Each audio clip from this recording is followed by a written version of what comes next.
welcome to my channel. Let's talk about monsoon session which has started from 21st of July which is today. तो इस बार के monsoon session में दो बहुत ही burning topics discussion में आने वाले हैं. एक तो है आपको ऑपरेशन सिंदूर और दूसरा है बिहार इलेक्शन. तो चलिए इन दोनों टॉपिक्स के बारे में थोड़ा समझते हैं और देखते हैं कि कौन यहाँ पर स्ट्रॉन्ग है. ऑपोजिशन स्ट्रॉन्ग है या फिर गवर्नमेंट स्ट्रॉन्ग है. So monsoon session, operation Sindoor and Bihar elections. तो पहले हम बात करेंगे ऑपरेशन सिंदूर के बारे में. तो ये मंथ ऑफ मई में इंडिया और पाकिस्तान के बीच एक स्मॉल मिनी वॉर हुई थी और इसको ट्रम्प ने क्लेम किया था कि उन्होंने सीज फायर कराया है on the name of trade deal with India and Pakistan. तो of course I think war abruptly close हुई थी जो नहीं होना चाहिए था, बट सुनते हैं ट्रम्प के. But I think 5 jets were shot down actually, and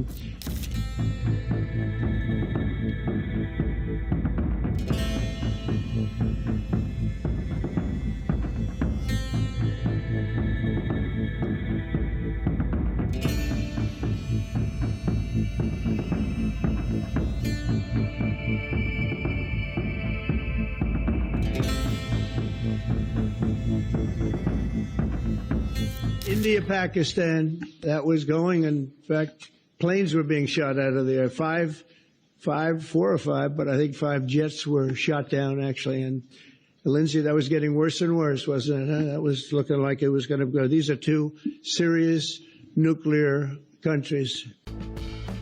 जैसा कि आपने सुना, ट्रम्प ने इसको क्लेम किया कि उन्होंने इंडिया पाकिस्तान का वॉर रुकवाया. दोनों न्यूक्लियर स्टेट्स हैं, लेकिन कहीं ना कहीं ये जो वॉर एकदम से रुक गया था उसमें इंटरनेशनल मीडिया में इंडिया की थोड़ी सी बेइज्जती जरूर हुई है.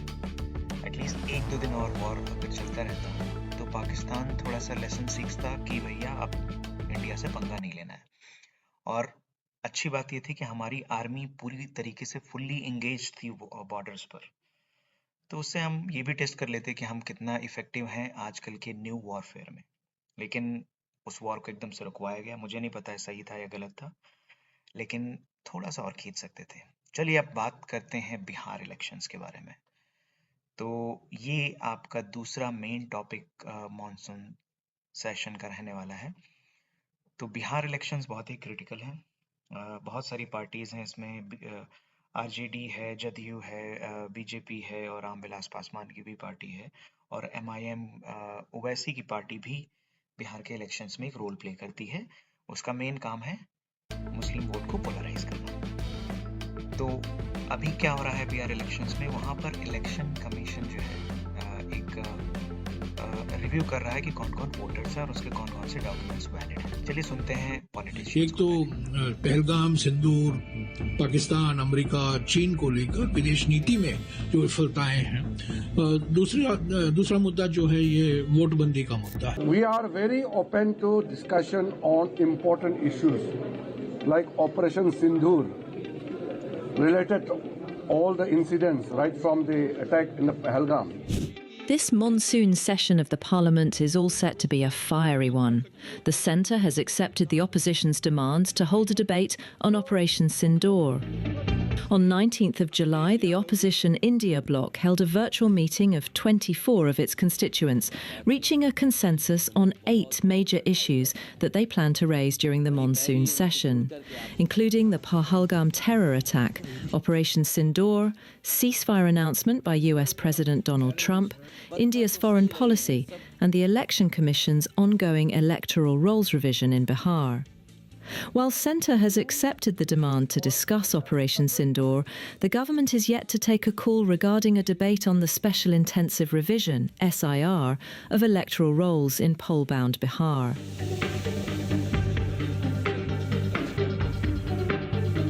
वोटबंदी भी एक बहुत महत्वपूर्ण मुद्दा है.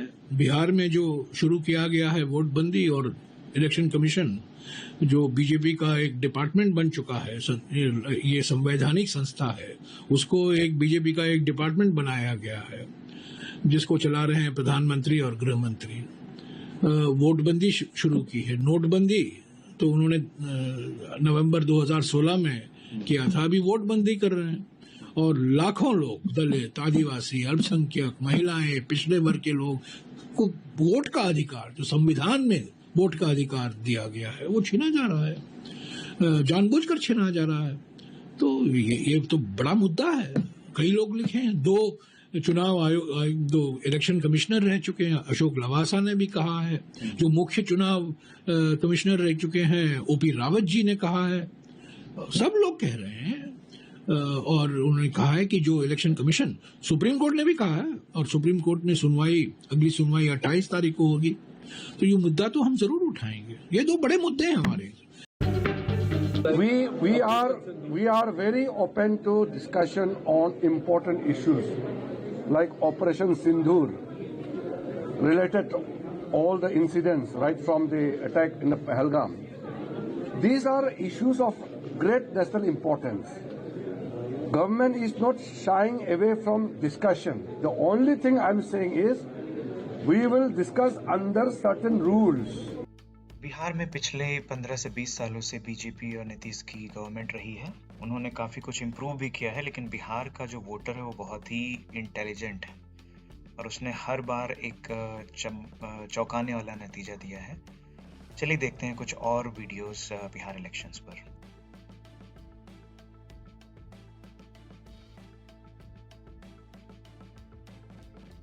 तो आप देख सकते हैं बिहार में कैसे चक्का जाम किया गया और इसमें राहुल गांधी, तेजस्वी यादव और जितने भी अपोजिशन के नेता थे उसमें शामिल थे। उनका क्वेश्चन है निर्वाचन आयोग, इलेक्शन कमीशन ऑफ इंडिया कि भाई आप लोगों के पास जो डॉक्यूमेंट्स है like Aadhaar card, that is not taken as a proof of voter, क्योंकि बिहार में बहुत सारा माइग्रेशन होता है। माइग्रेशन का मतलब है लोग वहाँ से आते और जाते हैं, उसकी वजह से वहाँ की वोटर लिस्ट को अपडेट करना बहुत ही जरूरी होता है। तो इलेक्शन कमीशन का कदम तो सही है, लेकिन उनको थोड़ा सा ग्राउंड रियलिटीज़ को देखना चाहिए कि लोगों के पास कैसे क्या डॉक्यूमेंट्स हैं। तो ये रैली पटना में हुई, बहुत सारा डिसरप्शन भी हुआ, बहुत सारे लोगों को परेशानी भी हुई, लेकिन अपोजिशन की मांग है कि जो ये इलेक्शन कमीशन का वोटर रिव्यू है ये फेयर नहीं है, ये सही नहीं है और इलेक्शन कमीशन बीजेपी के साथ मिला हुआ है। तो अब ये कितना मिला हुआ है, वहाँ की जनता इस बात को कैसे समझती है, इसका रिजल्ट तब आएगा जब वहाँ इलेक्शंस होंगे लास्ट क्वार्टर 2025 में और एक नया सीएम आएगा। मुझे ऐसा लगता है कि अब नीतीश कुमार की विदाई तय है, कोई दूसरा सीएम बनेगा और बिहार की जनता ने बीजेपी पर बहुत ही विश्वास किया है पिछले 15 सालों में और वो हर बार बीजेपी को वोट देती है वहाँ की नई जनरेशन। डेवलपमेंट भी हुआ है, लेकिन क्या उतना हुआ है जितना होना चाहिए? तो इन सारी बातों को लेकर के इस बार का इलेक्शन बहुत ही इंटरेस्टिंग होने वाला है। तो चलिए देखते हैं आगे क्या होता है। और भी पॉलिटिशियंस के व्यूज इस वीडियो में है।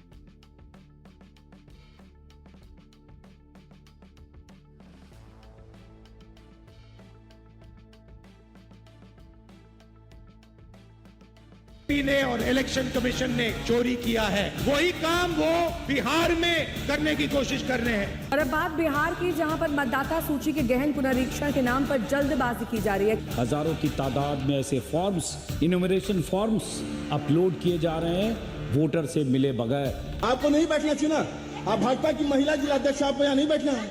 अरे आप नहीं बैठे ना, बीएलओ काम करेगा कि आप कीजिएगा काम। बीएलओ साहब सब वोटर के पीछे पड़ने पे दस्तखत कर दे रहे हैं। सरकार ये आम मतदाताओं के आंख में धूल झोंक रही है। गरीब गुरबे वंचित, इनका शोषित दलित पीड़ित, इसका नाम ये काटेंगे। सरकार वोटर लिस्ट में नाम काटना चाहती है, वोटर लिस्ट में नाम काटेगी तो फिर हम लोग बहुत सारी सुविधाओं से वंचित हो जाएंगे। वोटिंग राइट से वंचित करने का ये सरकार की योजना है और चुनाव आयोग सरकार के एजेंट के रूप में काम कर रही है। मैं कांग्रेस पार्टी के नेताओं को और हर वोटर को कहना चाहता हूँ, आप सबकी, हम सबकी जिम्मेदारी है कि ये काम हम नहीं करने देंगे। हम लोग उपलब्ध कराएंगे। कुछ लोग अपना कर देते हैं कि मुफ्त में देंगे। हम शुरू से कह रहे हैं ना कि मुफ्त में नहीं दिया जाएगा। अब उनको मुफ्त में दिया जाएगा, उनको जितना भी मिलेगा, जो भी बिजली का, उसके लिए कोई पैसा नहीं लगेगा।